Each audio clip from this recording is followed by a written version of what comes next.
بسم اللہ الرحمن الرحیم۔ میر ٹی وی کے ادبی پروگرامنگ کے سلسلے کے آج کے اس پروگرام میں ڈاکٹر حفیظ سرپر آپ کی خدمت میں حاضر ہوں۔ براوی زبان، براوی ثقافت یا براوی قوم پاکستان کی سب سے قدیم ترین قوم ہے۔ براویوں کا سندھ کی تہذیب اور سندھ کی دھرتی سے قدیم تعلق رہا ہے۔ میر ٹی وی کے ادبی پروگراموں کے سلسلے میں آج ہم سندھ کی دھرتی کے نامور ماہر لسانیات، ماہر بشریات، ماہر آثار قدیمہ اور لسانیات، خصوصاً براوی لسانیات کے بہت ہی معتبر اور بڑے نام محترم نذیر شاکر براوی صاحب کے خدمت میں حاضر ہوئے ہیں۔ نذیر شاکر صاحب کسی تعارف کے محتاج نہیں ہے، وہ براوی ریسرچ انسٹیٹیوٹ پاکستان کے ڈائریکٹر کی حیثیت سے کام کر رہے ہیں۔ ان کی کئی کتابیں اور اردو، انگریزی، سندھی اور براوی میں 100 سے زیادہ کے قریب ان کے تحقیقی مقالات مختلف مجلدوں میں، مختلف جرائد وغیرہ میں شائع ہوتے رہے ہیں۔ نذیر شاکر صاحب سوشل میڈیا ذرائع جو سورسز ہے ان کے ذریعے سے وہ براوی زبان، براوی کلچر کو عالمی سطح پہ پروموٹ کر رہے ہیں۔ اس کے علاوہ ملکی سطح پہ سیمینارز ہو، پروگرامز ہو، ادبی پروگرامز ہو، لسانی پروگرامز ہو یا آثار قدیمہ یا بشریات کے حوالے سے بھی کوئی بھی پروگرام ہو تو نذیر شاکر صاحب خصوصاً سے اپنے خیالات کا اظہار کرتے ہیں یا اپنے تحقیق پیش کرتے ہیں۔ تو آج ہم ان کی خدمت میں حاضر ہوئے ہیں۔ نذیر شاکر صاحب، آج ان کا لائبریری دیکھ کے ہمیں بڑی خوشی ہوئی کہ یہاں پہ ہزاروں کی تعداد میں کتب موجود ہے۔ اس کے علاوہ نہ صرف صوبہ سندھ سے بلکہ بلوچستان و دیگر علاقوں سے بھی مختلف اوقات میں مختلف ریسرچرز، شعراء، ادباء، دانشوران یہاں پہ تشریف لاتے رہے ہیں اور ان سے فیضیاب ہوتے رہے ہیں۔ تو آج کے اس پروگرام میں امید کرتا ہوں کہ شاکر صاحب سے ہمیں لسانیات کے حوالے سے ایک اچھی خاصی معلومات بھی ہمیں مہیا ہوگی۔ نذیر شاکر صاحب سے ہم اپنے سوالات کا سلسلہ شروع کرتے ہیں۔ مقامی سطح پہ براوی زبان کو اکثر ہم سنتے ہیں کہ لوگ جو ہمارے ماہرین لسانیات ہیں، جو ہمارے رائٹرز ہیں، مصنفین ہیں، وہ براوی کو کبھی فارسی، کبھی آریائی، ایرانی زبانوں کی بنیاد قرار دیتے ہیں، حالانکہ بحیثیت ماہر لسانیات عالمی سطح پہ براوی کو دراوڑی زبان کی حیثیت سے تسلیم کیا جا چکا ہے۔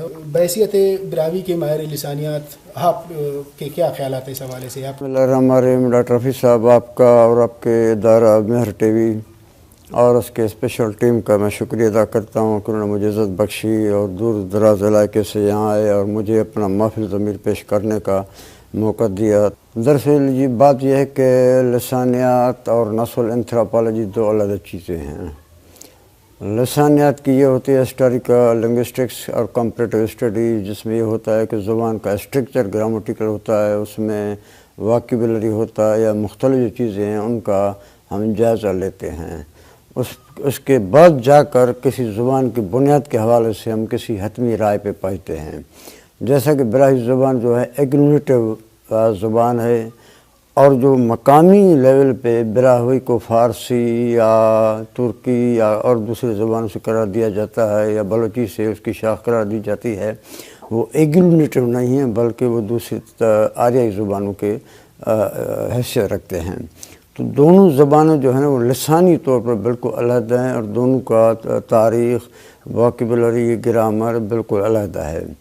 براوی زبان کو دراوڑی قرار دینا ہم صرف قرار نہیں دے رہے ہیں بلکہ یہ 1770 سے لے کر اسے دراوڑی، پہلے اس کو تورانی، اس کے بعد جو ہے نا یورلتائی، اس کے بعد دراوڑی کا نام دیا گیا، جو اب تک جو اسی حوالے سے مطلب مانی جاتی ہے بات۔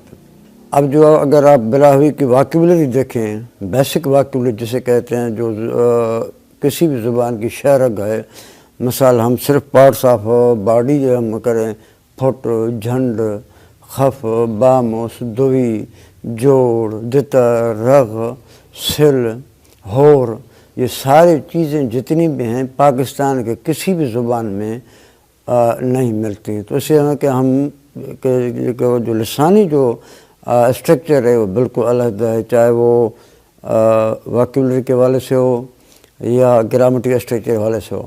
ہاں یہ بات ہے کہ سندھی سے ہمارا جو گرامٹیکل اسٹرکچر ہے وہ ملتا ہے، وہ علیحدہ جو مائیگریشن یا ہسٹوریکل جو بیک گراؤنڈ ملتا ہے۔ راس والا جو مقامی لیول پہ براوی کو جو کہا جاتا ہے وہ لسانی حوالے سے تو ثبوت دیتے ہیں، مگر اس کے پس پردہ جو ہے نا وہ سیاسی ایشو زیادہ ہے۔ فارین یا دوسرے ساری دنیا جو ہے براوی کو دراوڑی مانتی تھی 1962 تک، مگر اب یہ نظریہ جو ہے نا بالکل وہ بھی کلمت ہوا ہے. اب یہ ہے براہوی کو پروٹو ڈراوڈین کہا جا رہا ہے، یعنی پروٹو دراوڑی سے آگے، یعنی براہوی خود ایک پروٹو زبان ہے جس سے موجودہ ماڈرن دراوڑی زبانیں نکلی ہیں. اس میں یہ ہے کہ یہ 70,000 سال پہلے جدید انسان افریقہ سے جو ہے نا L3MT DNA والے جو گروپ تھے وہ وہاں سے مائیگریٹ کر کے آسٹریلیا آیا. پھر آسٹریلیا سے تقریباً 30,000 سال پہلے مختلف جو مقامات پر پہنچے، جیسے تامل ناڈو ہے، اس کے بعد راکھی گڑھی ہے، کبیر والا ہے، ایلام ہے، اور اس کے بعد مہر گڑھ ہے. یہ مائیگریشن چلی، ان سب کی زبان ایک ہی تھی جو دراوڑی قرار دیا ہے. اب جو مہر گڑھ جو ہے وہ 9,000 سال قبل میں 2,000 سال عیسوی 7,000 قبل مسیح کہا جاتا ہے، یعنی 9,000 سال کی ہے. تو اس کے جو بولنے والے تھے وہ براوی تھے. یہ 3,500 سال قبل مسیح میں یہ پھر جو اچانک ان میں جو ہے اس کی تجارت بڑھ گئی، لوگوں کی پاپولیشن بڑھ گئی، تو انہوں نے انڈس سویلائزیشن کی بنیاد رکھی. اس کے بعد یہ زبان آگے بڑھتی گئی. اب جو ہے نیا جو نظریہ برائی زبان کے حوالے سے ہے وہ خود پروٹو ہے جس سے دوسری زبانیں نکلی ہیں. اب یہ ہے کہ 1500 قبل مسیح میں جیسے ہی آرے آئے تو یہاں سے جو براوی تھے وہ 3-4 گروپوں میں تقسیم ہو گئے. ایک گروپ افغانستان گیا، دوسرا ایلامٹ گیا، تیسرا انڈیا گیا، بداگا، کرخو اب تک وہاں موجود ہیں جو خود براوی ہے. جیسے کرخ تحصیل ہے ہمارے خودر ڈسٹرکٹ میں، تو یہ ان کی آماد گاہ ہے. بداگا بتکو جو باہر ہے یہ اس علاقے کے رہنے والے تھے. اسی طرح بہت سے دراوڑی جو اب انڈیا میں بولے جا رہے ہیں قبائل ہیں وہ یہاں کے رہنے والے تھے، یہاں سے وہ مائیگریٹ کر کے انڈیا گئے ہیں. تو اب یہ ہے کہ براوی جو ہے نا خود پروٹو دراوڑی ہے جس سے جدید دراوڑی زبانیں نکلی ہیں، اور یہ تقریباً 6,500 سال قبل مسیح اس زبان کا وجود موجود تھا. اچھا شاکر صاحب، آپ کہتے ہیں کہ براوی زبان دراوڑی خاندان سے نکی قدیم یا ایک اہم زبان ہے، تو کیا براوی جو لوگ ہیں وہ بھی نسلاً دراوڑ ہے یا وہ کسی اور نسل سے؟ دراصل بات یہ ہے کہ اگر اس دور میں یہ زبان بولی جاتی تھی تو لازم اس کے بولنے والے موجود ہوں گے. جو مسلسل تاحال یہ زبان مختلف چینجز کے باوجود ہم تک آج تک پہنچی ہے. مثال کے میں یہ کہتا ہوں کرخی زئی ہمارے مختلف قبائل میں ایک شلوار کے طور پر موجود ہے. کرخی جو ہے نا وہ دراوڑ ہیں، کرخ جو دراوڑی قبیلے وہ اس کے حوالے سے ہیں. اس کے علاوہ بنگل زئی میں ایک شلوار ہے وہ بھی دراوڑی ہے. مینگل لفظ جو ہے نا وہ مین اور ایل ہے. مین کی معنی ہے مچھی، ایل کے معنی لوگ یہ نا مچھرے والے. اب اس طرح بہت سے ایسے قبائل براوی میں شلوار ہیں جو دراوڑ ہیں اور جو نسلی طور دراوڑ ہیں وہ اب تک موجود ہیں، بولتے آ رہے ہیں. اب یہ مثالیں آپ کو دوں کہ جب ہیروڈوٹس نے اپنی تاریخ لکھی تو اس دور میں جتنے بھی انہوں نے بلوچستان کے حوالے سے قبائل کا نام دیا ہے وہ سب کے سب اس وقت برائی بولتے ہیں، اس دور میں برائی بولتے تھے. مثال کے طور پر جب سکندر اعظم سندھ سے جب ایران جا رہا تھا، درہ مولا سے جب گزر رہا تھا تو اسے قبیلہ ملا لانگلا. لانگلا جو ہے نا وہ اس وقت ہمارے قبیلے میں براوی میں اسے لانگو کہتے ہیں.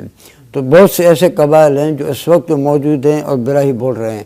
شاکر صاحب، پاکستان میں دریافت ہونے والے آثار قدیمہ کے جو قدیم نشانات یہاں پہ دریافت ہوئے ہیں پاکستان میں، خصوصاً موجودڑو ہے، ہڑپا ہے، اور اس سے بھی کافی قدیم مہر گڑھ جو بلوچستان دریائے بولان کے دانے پہ واقع ہے.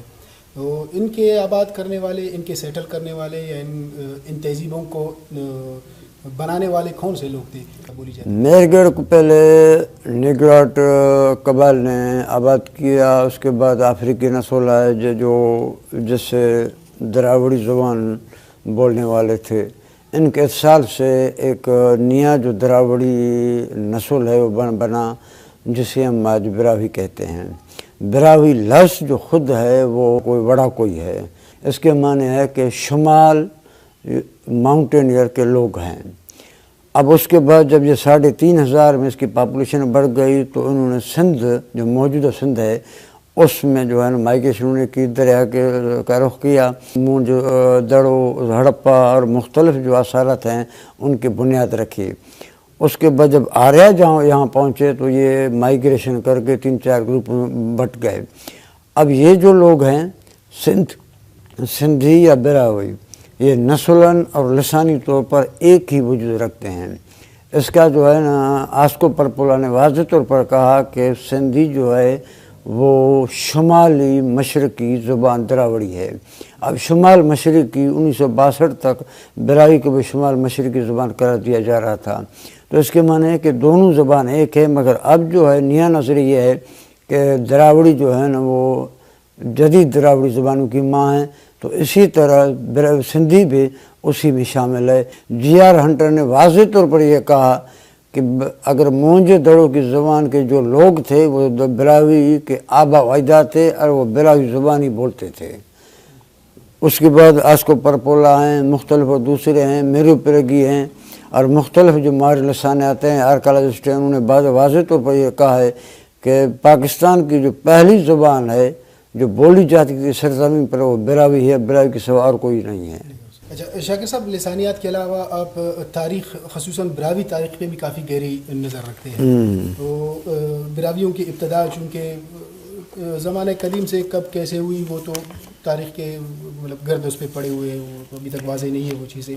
البتہ براویوں کی تاریخ کا جو اسٹارٹ ہے، براویوں کی تاریخ کی جو ابتدا ہے وہ ریاست کلات سے ہوتی ہے، تو ریاست کلات یا براوی ریاست یا براویوں کی حکومت سازی کے حوالے سے یا ان کی سیاسی تاریخ کے حوالے سے آپ کے کیا خیال ہے؟ جیسے کہ کہا کہ براوی اس سرزمین کے قدیم باشندے ہیں اور صن آف سوائل ہیں، تو مختلف دوروں میں انہوں نے اب پہلے ایگریکلچر کو فروغ دیا، پھر مختلف جو کام تھے ان کو فروغ دیا۔ تقریباً عربوں کے بعد جو ہے نا انہوں نے حکومت کاری، سیاست کاری کے حوالے سے اپنا تھوڑا سا نام پیش کیا۔ ویسے اس کے بعد جو ہے نا باقاعدہ 1410 سے مکمل طور پر براوی سیاست میں جو میروں نے جو پہلی حکومت قائم کی وہ 1410 سے 1440 تک قائم کی۔ اس طرح جو ہے نا اس میں تقریباً 36 احمد یار خان جو آخری حکمران تھا 1948 تک، وہ 36 حکمران انہوں نے براوی کی تقریباً 550 سال انہوں نے حکومت جو ہے کہ وہ کی ہے۔ اب اس میں بہت سے ایسے حاکم تھے جنہوں نے اپنے دور میں بہت بڑا نام پیدا کیا۔ عبداللہ خان قاہر، قاہر شہباز قاہر تھا، شکیت میر نصیر خان نوری، اس کے بعد دوسرے اور بھی لوگ ہیں جنہوں نے اپنی حکومت کے دور میں اپنی حکومت کو فروغ دیا، براوی فوج قائم کی اور ایڈمنسٹریشن قائم کیا، جھنڈا جو بیرک ہے وہ اس کو تیار کیا، مختلف چیزیں تھیں، اور مختلف جو صوبے تھے یا پرانس تھے اس پر وہاں انہوں نے براوی حکومت قائم کرنے کے لیے براوی گورنر رکھے۔ پاکستان کے اندر یہ براوی واحد قوم ہے جس کی سب سے زیادہ جو حکومت ہے وہ سب سے زیادہ ہے۔ آخر میں براوی قوم کے لیے آپ کا پیغام کیا پیغام دینا چاہتے ہیں اپنے قوم کے جوانوں کو، آنے والی نسلوں کو، نئے نسلوں کو؟ جیسے کہ براوی 1931 تک خود کو براوی کہتے تھے۔ جب تک وہ خود کو براوی کہتے تھے اور براوی اپنے آپ کو ثابت کیا تھا تو اس وقت ان کی حکومت بھی بحال تھی، ان کا کلچر بھی بحال تھا، ان کا ننگ ناموس سے بحال تھا۔ تو میرا جو ہے براویوں کے قبائل یا مختلف لوگوں کو یہ گزارش ہے کہ وہ اپنی تشخص کو جو ہے نا وہ برقرار رکھیں، کیونکہ ایک اسلامی حوالے سے، اخلاقی حوالے سے، سیاسی حوالے سے ان کا یہ ضرورت ہے کہ براوی کو خود کو براوی کہیں اور دوسرے قوموں میں سیاسی حوالے سے اپنے آپ کو ضم نہ کریں۔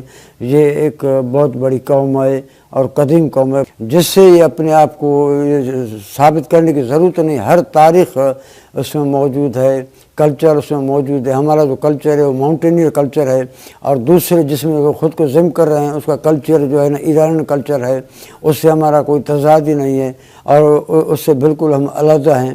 مطلب بہت سی ایسی چیزیں ہیں کہ اب اپنے آپ کے تشخص کو میں گزارش کروں گا کہ اپنے تشخص کو باہر رکھنے کے لیے اس پر عمل درآمد کریں۔